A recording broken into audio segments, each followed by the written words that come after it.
Welcome back to TakeApart. When your MC11 tells you the firmware on the lens need to be updated, then it's time for getting Sigma USB dock 18-35mm f1.8 art. Simply attach the Sigma USB dock and plug USB cable to the computer. Run Sigma Optimization Pro and green light appear on the dock.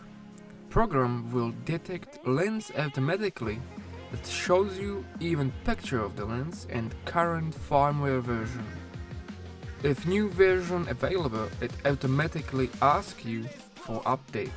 Click yes and agree. Now this will take no time. This is in real time with no cuts, so you can see it is fast. By the way, you will find links for purchase Sigma USB dock and much more in the description. Once done, new firmware version appear and message saying you can disconnect lens safely. And all done.